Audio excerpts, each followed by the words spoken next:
What becomes of the broken-hearted, the orphaned animals and precious wildlife that have been injured in the Bay of Plenty? One of the most integral parts of caring for our environment and community is caring for our animals and wildlife that have been forgotten, unwanted, injured or neglected. Sadly, many people don't always make this connection to our ongoing animal welfare and environmental issues. Dr. Lisa, however, has been proactive in addressing these issues. In 2003, Dr. Lisa, along with the support of her team of compassionate individuals, set up Ark Wildlife Trust. Annually, they tend to more than 400 birds and other precious wildlife that has been orphaned or injured, thus all the mystery boxes you see coming through their clinic. Since they launched the Ark Spay the Stray Cat campaign just 14 months ago, they've taken 418 stray cats and kittens off the Tauranga streets, desexed 286 cats and kittens, rehomed 22 cats, and contained 26 colonies. What an awesome effort! Meet Tango, the practice cat, who is an important part of the holistic vets and Ark team. While Tango is relaxing in his favourite places around the clinic, he sees all that goes on. I bet this handsome boy has some stories to tell, and one of them is about how many other cats Dr. Lisa and her team have helped over the years. As part of Ark's commitment to the preservation of their natural environment, they're proactive with their projects, such as the Spay the Stray Cat campaign, which you're about to see in action here with this cat. Good boy! This kitty cat, he's in this morning from the SPCA, he's in for neutering. A real smoocher. He's going to make someone very happy one day when he's ready to be rehomed. Good boy! He's a good man.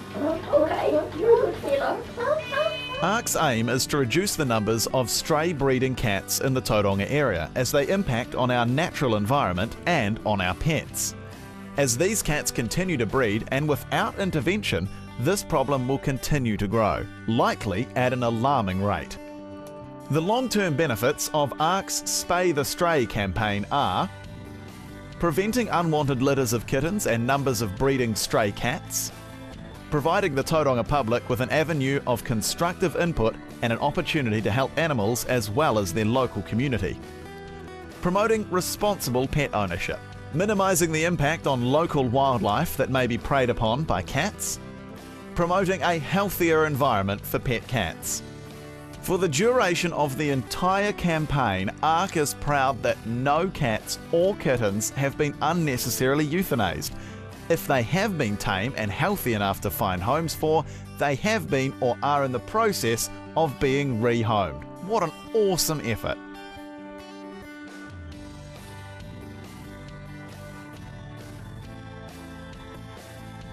Dr. Lisa and her team of Archangels are passionately leading by example, and through education they assist our wildlife, helping to cultivate an attitude of respect and responsibility toward our animal co-inhabitants as well as our natural heritage. As part of their educational program, they're working hard to get this message across to our young generations. So we can see that the arena. Very beautiful. So, obviously, you know with the breeder, what happened is that unfortunately a lot of oil into the environment, and in actual fact they're now having problems with plastic beads that have come off the arena, so it is an ongoing thing. The little penguins and a lot of bird life unfortunately got covered in oil, and if they get covered in oil they can't swim and look after themselves. Okay, so two birds actually got brought into us, little seagulls.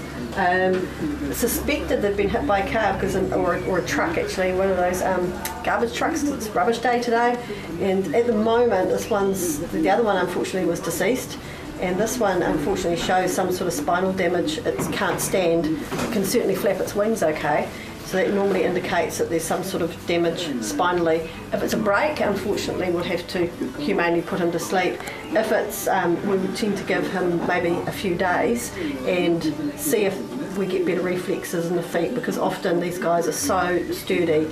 It will be just a nerve damage, and we've had them in this state many times before, and they've actually come back to full action within about a week.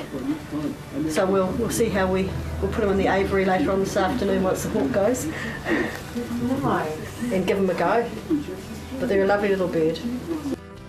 Let's just find out quickly, for those of you who have been wondering, What is the name Super Sue all about? So how did Super Sue get her name and why is she super? Well, Sue amazes us with her incredible patience that she has, the patience of a saint, how she handles people with difficult problems, and there's just no end to her patience in dealing with them. In addition, she just takes in all sorts of animals. She'll never turn down an animal that needs some help. And so we call her Super Sue because she just contends with so many things and juggles so many balls and usually comes out with happy endings for everyone involved.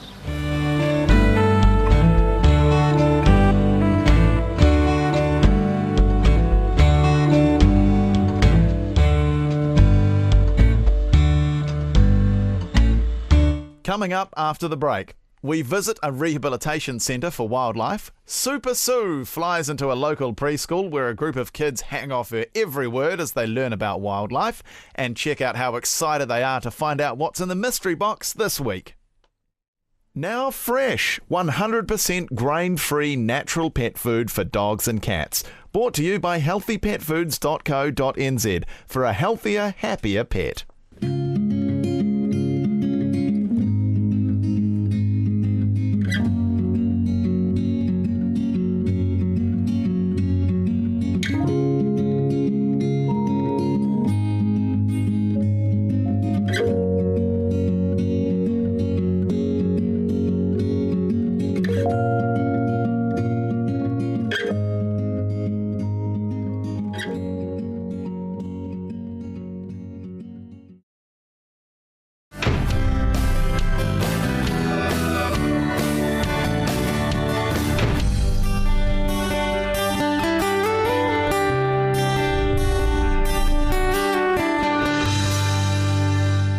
Ark Wildlife Trust are passionate about caring for our native wildlife and recognise the great value of education.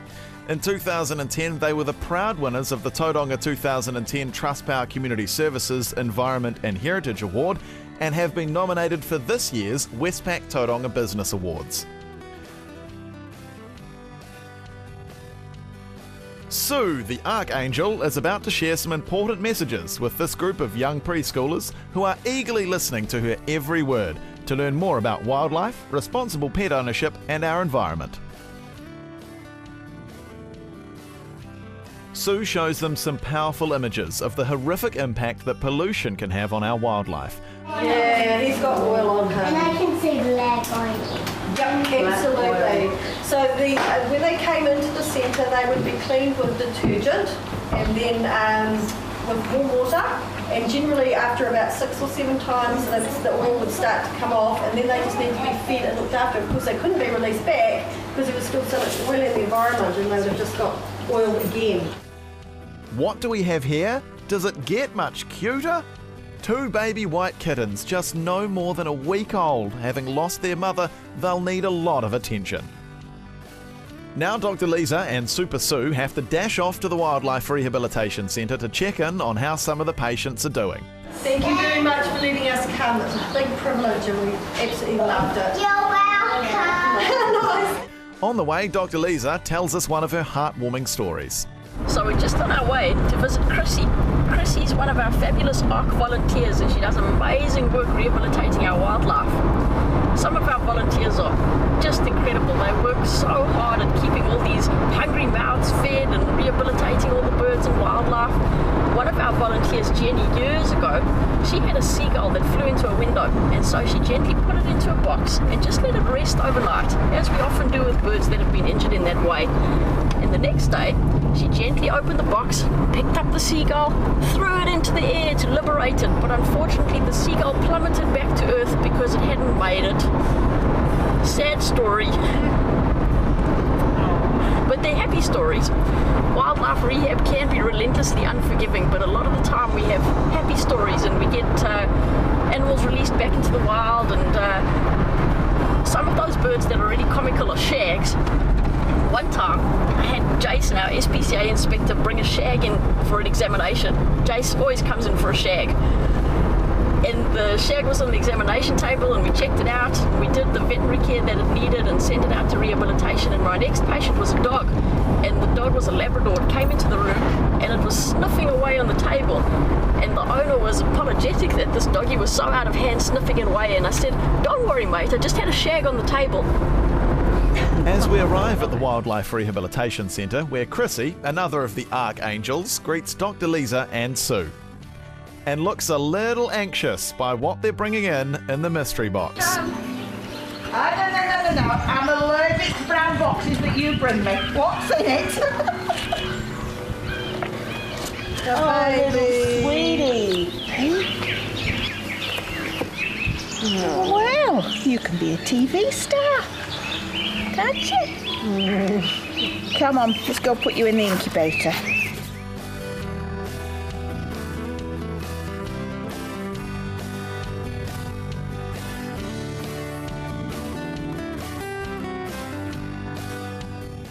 And who remembers our hawk with a broken wing from last week? And here he is! And he's looking ever so majestic, healing slowly but surely, and his future's looking good.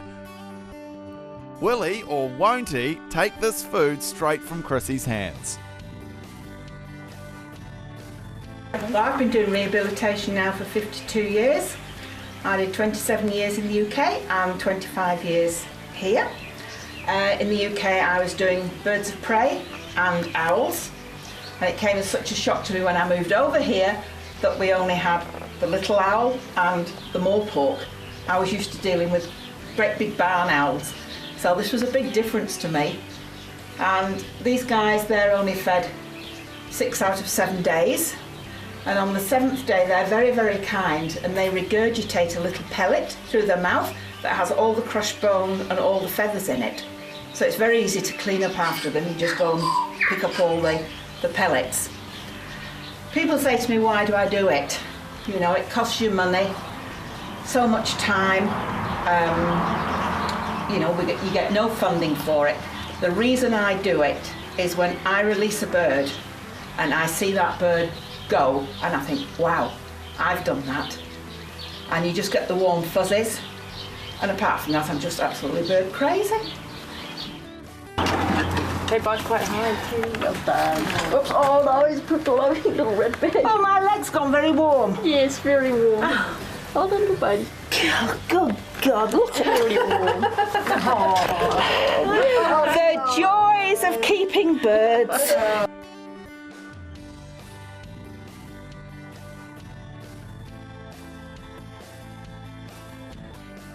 Dr. Lisa and Sue check back in at the clinic, where Tango has been having a rough day, sleeping in the sunshine.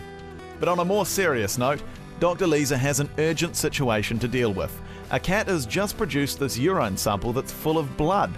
It's not a good sign. Dr. Lisa has found that the kitty concerned has inflammation of his bladder, which can be due to a variety of reasons and can sometimes be a life-threatening concern. Thankfully, this kitty is stable and should be fine with some medication until results come back from the lab and she knows exactly what's wrong.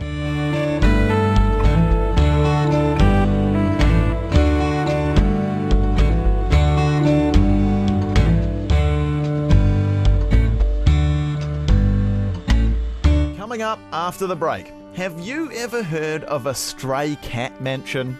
We meet an amazing couple, Adrian and Peter, who are committed to helping stray cats.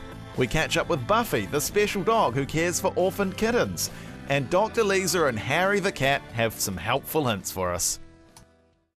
Go! Energy-packed natural food for dogs and cats, brought to you by healthypetfoods.co.nz for a healthier, happier pet.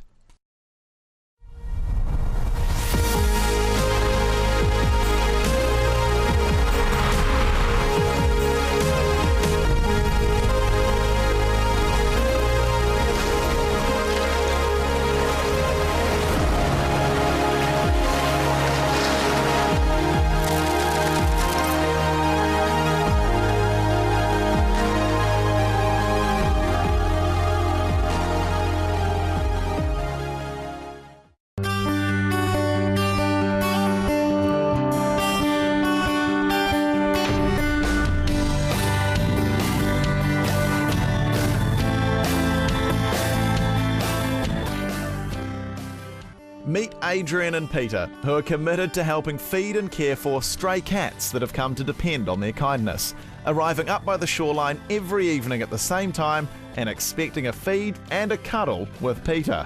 Aw, cute!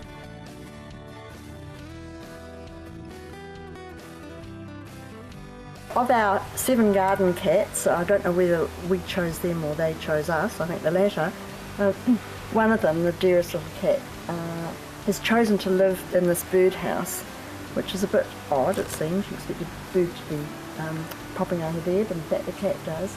And you can see she eats her food there. She loves to be patted and stroked. Comes every morning and every night without fail. Her name's Charcoal, and she's one of 7. All descended from the same mother cat who turned up one year looking for somewhere to deposit her cats. I think she probably said to the cats, there's the welfare lady over there, and she'll look after you, and she headed off. Despite concerns that perhaps some of our neighbours might have had, the bird life here is really, really prolific. We've got wonderful trees. We get tui all through summer, masses of fantails, quite a variety of bird life actually, kingfishers, occasional wood pigeon, even sometimes a parrot. The cats and the birds seem to live in complete harmony. Thanks to Dr. Lisa's passion and initiative to set up the Spay the Stray Cat campaign, cats are caught, desexed and either rehomed if suitable, or where their presence is of benefit to the local community and they're not a threat to the local wildlife, they're released back into their original environment, like industrial areas where they're useful in the control of pests. While Dr. Lisa's visiting the cat mansion, she tends to the needs of Columbus, who needs an injection for his sore back. Dr. Lisa has to play it careful and cool and time it right, because this boy is eager to make a bolt out of the bedroom door. Adrian and Peter have done such a remarkable job over here. The stray cat population, which they recognised was stray, they took responsibility for their cats. They respected life, and although the setting of their home has got this wonderful native bush around here, they figured out a way for the cats to coexist harmoniously with the wildlife. They got all the cats desexed, and now they feed them regularly, and with a smorgasbord of food provided, there's no need for the cats to hunt the natives, and they all live together harmoniously and have great quality of life. Racing back to the clinic again, Dr. Lisa has more patients waiting. But just a moment, before Dr. Lisa shares some helpful hints with us, it looks like another mystery box has just arrived.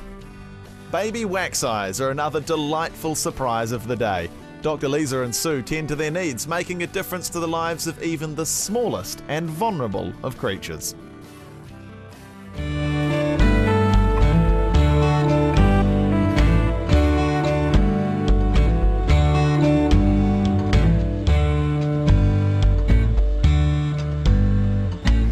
This is Harry.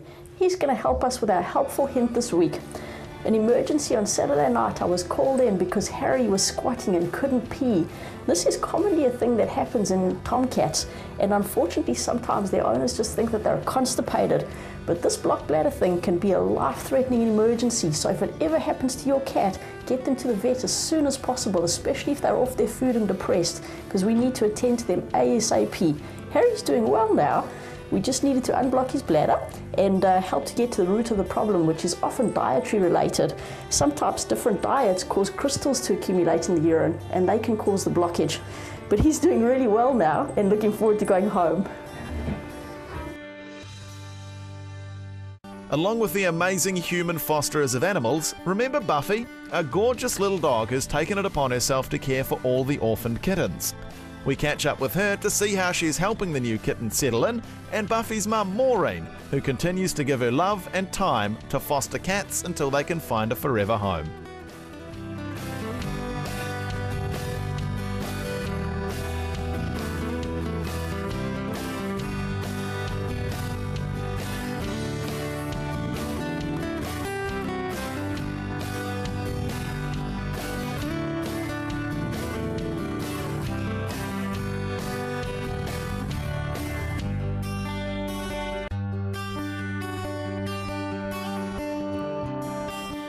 All of these photos of cats you see here on the wall have been rehomed, along with many, many others, thanks to the never-ending dedication and efforts of the Ark Wildlife Trust and their supportive team. Dr. Lisa and her team live true to the philosophy, be the change you wish to see in this world, particularly when it comes to making a difference to the lives of animals. Coming up on next week's show, why is Dr. Lisa running off to get a haircut in between the mayhem? Are there celebrations in the air? What has Dr. Lisa been doing in Hawaii? And why is everyone at the clinic looking so excited? This series has been brought to you by Ark Wildlife Trust and Bush Forbes Barristers and Solicitors, caring about the health of our animals and our environment. And by Healthy Pet Foods and Pet Curian. Good nutrition for a healthier, happier pet.